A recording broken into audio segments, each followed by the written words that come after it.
आज के फिल्म की फैंटेसी स्टोरी मरमेड यानी जलपरियों की रहस्यमयी दुनिया में अपने प्यार को ढूंढने गए एक इंसान पर आधारित है। फिल्म की कहानी आपका दिल छू लेगी, इसलिए वीडियो को आखिर तक जरूर देखें। तो अब कहानी शुरू करते हैं। फिल्म की शुरुआत में समुद्र में एक जहाज दिखाया जाता है जिस पर कुछ व्यापारी अय्याशी कर रहे होते हैं। वो लोग जहाज के नकाबपोश मालिक से कहते हैं, हमने तुम्हें इतने सोने के सिक्के इसलिए दिए हैं ताकि मजे करने के लिए तुम हमें एक खूबसूरत जलपरी दो। अब जहाज के नकाबपोश मालिक के लोग एक कांच के जार में उन सबके सामने एक खूबसूरत जलपरी पेश करते हैं। उन व्यापारियों में एक प्रमुख व्यापारी कहता है, हम कैसे मान लें कि ये असली है। इस बात पर नकाबपोश मालिक के लोग उस कांच के जार को तोड़ देते हैं और वो जलपरी नीचे गिर जाती है। सभी व्यापारी लालच में आकर उसकी ओर बढ़ने लगते हैं। नकाबपोश कहता है, पहले तुम लोग आपस में ये डिसाइड कर लो कि तुम में से किसको ये चाहिए, क्योंकि ये किसी एक को ही मिल पाएगी। ये सुनते ही बाकी व्यापारी मुख्य व्यापारी को मार डालते हैं और फिर आपस में ही एक दूसरे को मारने लगते हैं। इसी मौके का फायदा उठाकर वो जलपरी समुंदर की ओर छलांग लगा देती है। नकाबपोश उसको पकड़ने के लिए उसे एक जंजीर से बांध देता है, पर फिर भी वो समुंदर में कूद जाती है। उसके पीछे पीछे जहाज पर आपस में लड़ रहे व्यापारी भी उसको पकड़ने की लालच में समुंदर में कूद जाते हैं। वो लोग समुंदर में भी आपस में लड़ना जारी रखते हैं। उसी जहाज पर एक युवक यानली और उसका दोस्त भी होते हैं। यानली के गले के अंदर जलपरियों का एक मोती होता है जिसकी वजह से वो पानी के अंदर सांस भी ले सकता है और तेज गति से तैर भी सकता है। ये मोती उसके गले में कैसे आया ये आपको आगे की कहानी में पता लगेगा। तो जलपरी के भाग जाने पर यानली का दोस्त नशे में डूबे यानली को जगाता है। अब यानली भी उस जलपरी को पकड़ने समुद्र में कूद जाता है और उस जलपरी को समुद्र से पकड़कर वापस जहाज पर ले आता है। लेकिन तभी हम देखते हैं कि जहाज के नकाबपोश लोग उस जलपरी को एक सिंहासन पर बिठा देते हैं और यानली पर तलवार से हमला करने लगते हैं। लेकिन यानली अपनी कुशल तलवारबाजी से उस नकाबपोश को हराकर उसका नकाब अपने तलवार से काट देता है। नकाब उतरने पर यानली उसको पहचान लेता है, क्योंकि यानली पहले भी उससे लड़ चुका था, पर तब वो जिंदा बच गया था।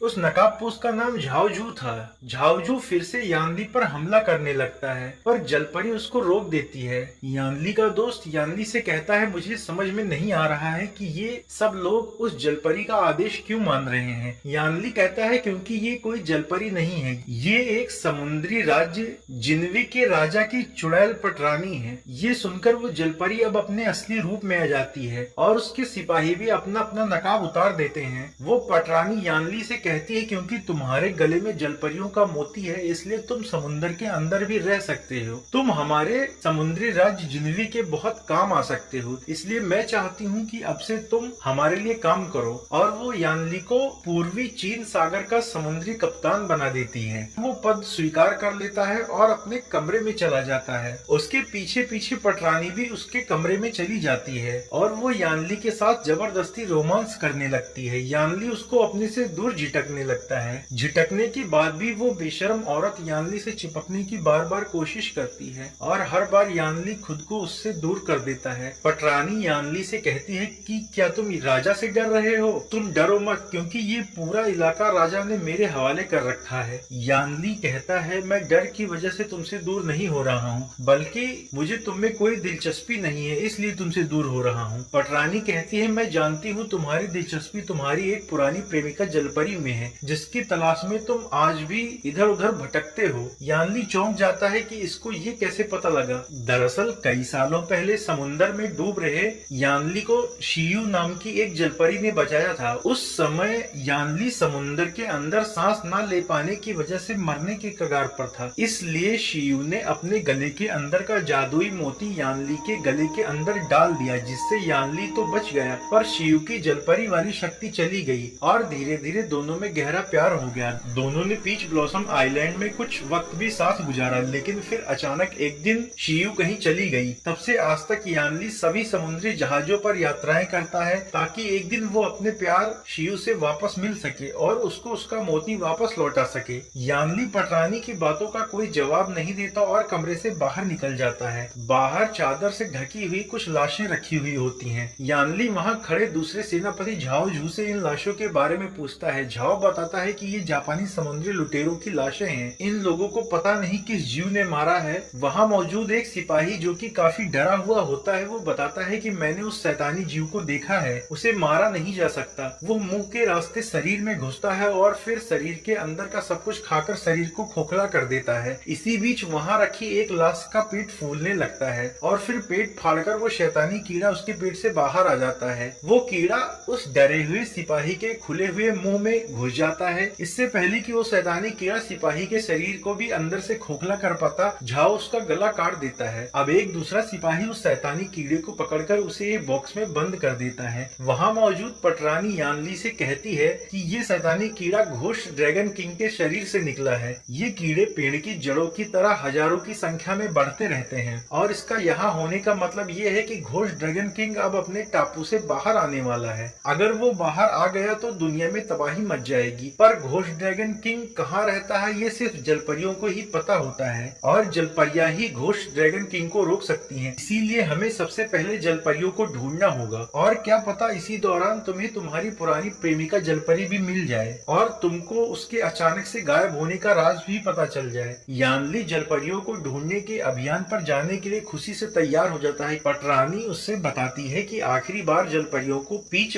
ब्लॉसम आइलैंड पर देखा गया था। यानली अब वहाँ से अपने कमरे में जाकर उस आइलैंड पर जाने की तैयारी करने लगता है। इधर झाओजो पटरानी से कहता है अगर मैं यानली का गला काट दूं तब भी तो उसके गले में मौजूद जलपरियों वाला मोती आपको मिल जाएगा, क्योंकि आपके जलपरियों को खोजने का मुख्य मकसद तो यही है ना। पटरानी कहती है तुम नहीं जानते, सिर्फ एक मोती से मैं हमेशा जवान और ताकतवर नहीं बनी रह पाऊंगी। दरअसल पटरानी का जलपरियों तक पहुँचने का मुख्य मकसद घोस्ट ड्रैगन किंग तक पहुँचना नहीं था, बल्कि उसका असली मकसद था यानली की मदद से जलपरियों तक पहुँचना, ताकि वो उन जलपरियों को मारकर उनका मोती निकाल ले और हमेशा जवान और ताकतवर बनी रहे। उधर यानली पटरानी के इस असली मकसद से अनजान था कि वो उसका इस्तेमाल जलपरियों तक पहुंचने के लिए करना चाहती है। अगले दिन सुबह यानली अपने दोस्त के साथ जहाज से उतरकर एक छोटी नाव लेकर पीच ब्लॉसम आइलैंड की खोज में निकल जाता है। उसके गले में जादुई मोती होने की वजह से उसमें जलपरियों जैसी रफ्तार होती है, इसलिए वो नाव को तेज गति से ढकेलता हुआ आगे ले जाता है। आखिरकार वो दोनों पीच ब्लॉसम आइलैंड पर पहुंच जाते हैं। वहाँ सिर्फ जलपरियां ही होती हैं जो जल क्रीड़ा कर रही होती हैं। उन्हीं जलपरियों के बीच वो जलपरी शियू भी होती है जिसे यानली प्यार करता है और इतने सालों से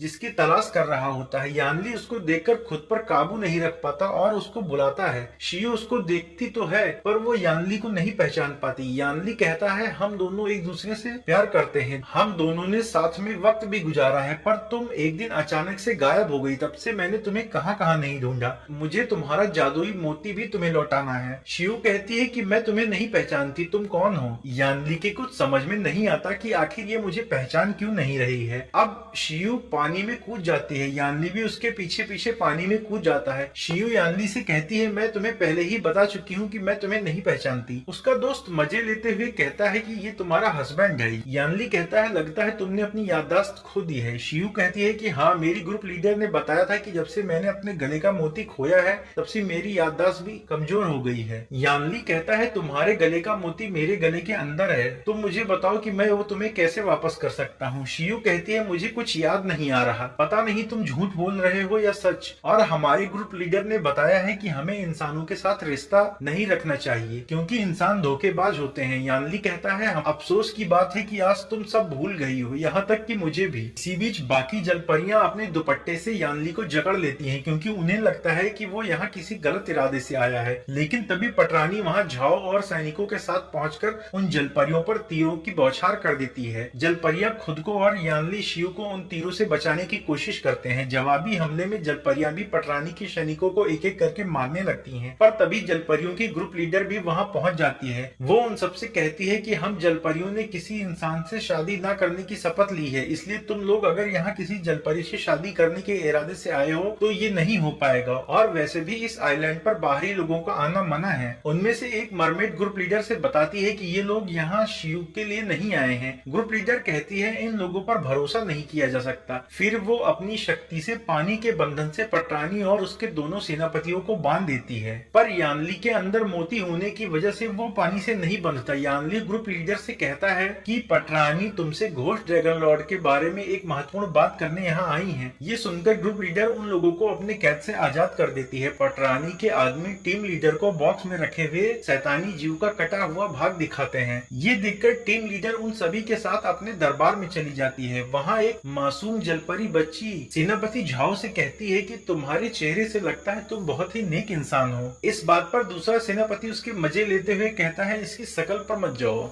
वहीं पर एक जलपरी टीम लीडर से कहती है ये घोष ड्रैगन लॉर्ड के बॉडी से निकला शैतानी कीड़े का टुकड़ा है। टीम लीडर कहती है इसका मतलब ये है कि पूर्वी शाही मोती की ताकत कम हो रही है, तभी घोष ड्रैगन लॉर्ड फिर से सक्रिय हो रहा है। यानली पूछता है कि ये पूर्वी शाही मोती क्या है। शियो बताती है कि शाही मोती जलपरियों के लिए बहुत पवित्र वस्तु है और इसकी शक्ति से घोष ड्रैगन नियंत्रण में रहता है। टीम लीडर कहती है हमें ड्रैगन पैलेस जाकर उस शाही मोती की घटती शक्ति को बढ़ाना होगा और उसको सुरक्षित करना होगा। इस पर पटरानी कहती है इसमें मैं और मेरे सैनिक आपके साथ हैं। लेकिन टीम लीडर कहती है हम उस जगह पर किसी बाहरी को ले जाने का खतरा नहीं उठा सकते। वैसे भी घोष ड्रैगन लॉर्ड बहुत ही शक्तिशाली और खतरनाक है, अगर उसको पता लग गया तो वहाँ कोई नहीं बचेगा। दरअसल पटरानी का इरादा जलपरियों को मोहरा बनाकर उस शाही मोती तक पहुँचने का था, ताकि वो उसको हासिल करके उसकी शक्ति से खुद को हमेशा के लिए जवान और ताकतवर बना ले। टीम लीडर उन लोगों को अपने साथ ले जाने से मना कर देती है। उसी रात शियू जहाज पर यानली के कमरे में उससे मिलने जाती है। वो यानली से पूछती है कि मुझे बताओ पहले हम दोनों के बीच में क्या हुआ था, क्योंकि उस बारे में मेरी याददाश्त में कुछ भी नहीं है। यानली कहता है कई सालों पहले मैं समुद्र में जहाज पर एक अभियान पर था। उस दौरान तुमने मेरी जान बचाई थी, फिर सैनिकों से मैंने भी तुम्हारी जान बचाई और हम दोनों में प्यार हो गया। शियू कहती है पता नहीं क्यों ये सब मुझे याद नहीं है और प्यार हम जलपरियों के लिए एक अभिशाप की तरह है, कभी भी इसका अंत अच्छा नहीं रहा, इसलिए हम लोगों को बाहरी लोगों से प्यार करने की इजाजत नहीं है। इसी दौरान पटरानी भी यानली के कमरे में आ जाती है, पर तब तक शियू उसको देखकर बेड के नीचे छिप जाती है। पटरानी फिर से यानली के साथ जबरदस्ती रोमांस करने की कोशिश करती है। यानली पिछली बार की तरह ही फिर से खुद को उससे बचाने की कोशिश करता है। वो उससे झूठ बोलती है कि हम पहले भी तो ये बहुत बार कर चुके हैं। यानली कहता है ऐसा कभी कुछ नहीं हुआ। इसके बाद पटरानी उसके कमरे से बाहर चली जाती है और बेड के नीचे छुपी शियू बाहर आकर यानली से कहती है मेरी टीम लीडर सही कहती थी, हमें बाहरी मर्दों पर भरोसा नहीं करना चाहिए, सभी धोखेबाज होते हैं। यानली कहता है पटरानी झूठ बोल रही है, मेरे और उसके बीच में ऐसा कुछ भी नहीं है, वो हम दोनों के बीच दरार डालने के लिए ऐसा बोल रही थी। पर शियू नाराज होकर वहाँ से चली जाती है। अगले दिन टीम लीडर और कुछ जलपरियां ड्रैगन पैलेस में जाती हैं। एक जलपरी शियू को भी अपने साथ वहाँ ले जाती है, क्योंकि गले के अंदर मोती न होने की वजह से शियू खुद नहीं जा सकती थी। वहाँ उन्हें ड्रैगन पैलेस का खंडार और एक सिंहासन दिखता है। टीम लीडर कहती है कोई भी आवाज नहीं करेगा, क्योंकि आवाज से घोष ड्रैगन लॉर्ड जाग सकता है। शाही मोती उसी सिंहासन के एक पत्थर पर लगा हुआ होता है। टीम लीडर कहती है इसकी ताकत और चमक कम हो गई है। एक जलपरी उस मोती को निकालने की कोशिश करती है पर नाकाम रहती है। टीम लीडर कहती है ये शाही मोती सिर्फ वही निकाल सकता है जिसे इसकी शक्ति द्वारा चुना गया हो और जिसमें टीम लीडर बनने की काबिलियत हो। कोई भी जलपरी उस मोती को हिला नहीं पाती, सिर्फ शियू ही उस शाही मोती को पत्थर से निकालने में कामयाब होती हैं। दूसरी ओर लालची पटरानी पीच ब्लॉसम आइलैंड पर आराम कर रही बाकी जलपरियों की अपनी सैनिकों से गला काटकर हत्या करवाने लगती है, ताकि उनके गले से वो जादुई मोती ले सके। वो लोग उस छोटी जलपरी बच्ची को भी नहीं छोड़ते जिसने झाओ की तारीफ की थी। झाओ उस जलपरी बच्ची को बचाना चाहता है, पर दूसरा सेनापति उस बच्ची का भी गला काट देता है और मोती निकाल लेता है। ये देखकर झाओ बहुत नाराज होता है, पर मजबूरी में वो कुछ कर नहीं पाता। दूसरा सेनापति जलपरियों का गला काटकर इकट्ठा की हुई सारी मोती पटरानी को दे देता है। पटरानी उससे खुश होकर उसे भी एक जादुई मोती देती है। उधर पटरानी की हरकतों से अनजान टीम लीडर और बाकी जलपरियां वहां से शाही मोती लेकर वापस लौटने ही वाली होती हैं कि तभी घोष ड्रैगन लॉर्ड जाग जाता है। जलपरियां उसको रोकने की कोशिश करती हैं, पर वो बहुत क्रोध में होता है और सब पर हमले करने लगता है। वो टीम लीडर को भी घायल कर देता है। इसी बीच यानली और उसका दोस्त भी वहां पहुंच जाते हैं। यानली अपने दोस्त से घोष ड्रैगन लॉर्ड पर बारूदी गोले फेंकने को कहता है। बारूदी गोलों के ब्लास्ट से घोष लॉर्ड की भुजाओं के टुकड़े होने लगते हैं, पर उसकी अनंत भुजाएं होती हैं जो घटने की बजाय बढ़ती ही जाती हैं। टीम लीडर अपनी छड़ी की शक्ति से पानी के बहाव को ऊपर करके बाकी जलपरियों और यानली के साथ वहां से वापस पीच ब्लॉसम आइलैंड पर पहुंच जाती है। उसी रात यानली और शियू मिलते हैं और प्यार भरे लम्हे साथ में गुजारते हैं। शियू कहती है मुझे बताओ कि मैं ऐसा क्या करूं कि जिससे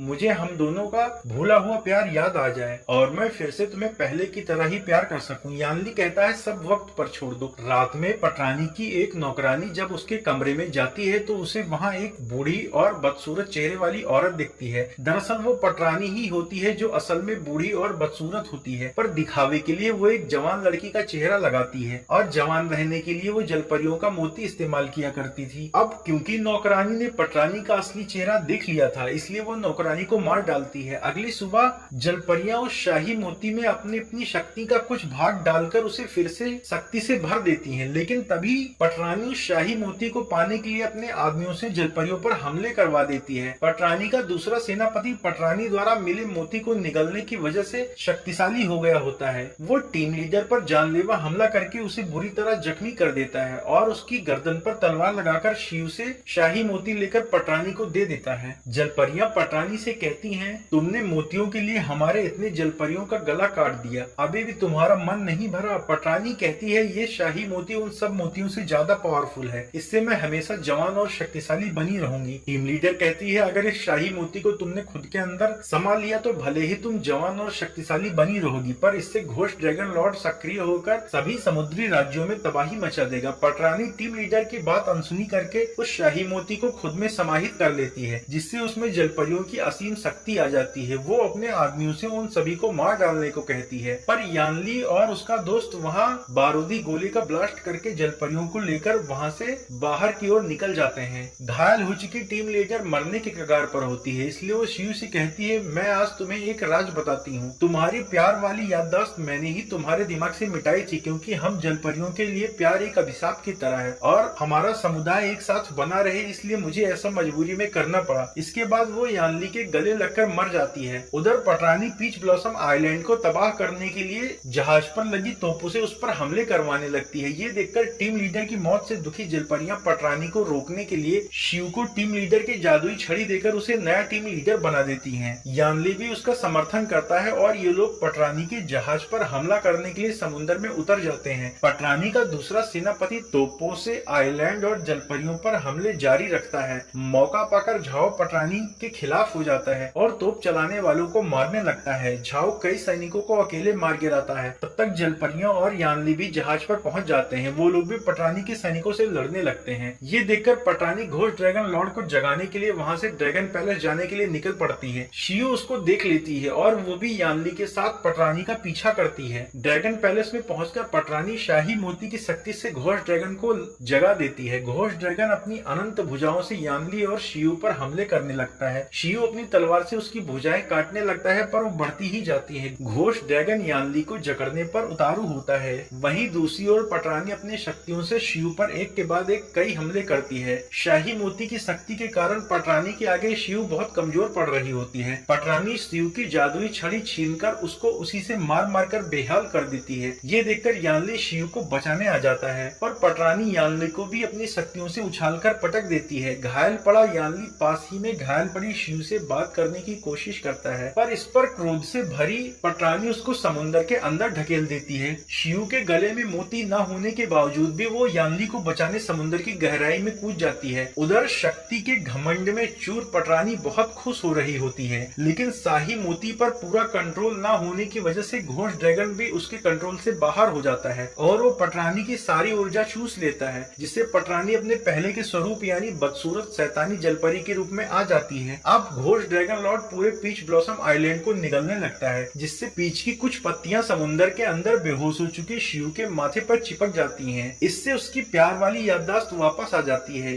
याददाश्त वापस आने पर वो बेहोश हो चुके यानली को किस करती है, जिससे यानली के गले के अंदर का मोती वापस शिव के गले में चला जाता है। अपना जादुई मोती वापस पाने की वजह से शिव में जलपरी वाली शक्तियां फिर से आ जाती हैं और वो यानली को पानी से बाहर निकाल लाती है। वो यानली से बताती है कि मुझे हम दोनों का प्यार याद आ गया है। इसके बाद वो बेकाबू हो चुके ड्रैगन के अंदर से शाही मोती को वापस खींचकर ड्रैगन को उसी मोती में कैद कर देती है और वो मोती को उसी सिंहासन पर पुनः स्थापित कर देती है। शक्तिहीन होकर वहाँ पर ही पटरानी से शिव कहती है कि इतना सब करने के बाद भी तुम फिर से अपने असली रूप में आ गई। आखिरकार पटरानी मर जाती है। अब जलपरी समुदाय की सारी जिम्मेदारी शिव पर आ गई होती है और वो टीम लीडर भी बन चुकी होती है। इसलिए अपने दिल पर पत्थर रखकर वो यानली के दिमाग से दोनों की प्यार की यादें मिटा देती है। यानली उसको ऐसा न करने को कहता है, पर शिव कहती है हम दोनों की आगे की जिंदगी के लिए बहुत जरूरी है। इस तरह ये फैंटेसी लव स्टोरी यहीं खत्म हो जाती है। अगर आपको भी ये कहानी पसंद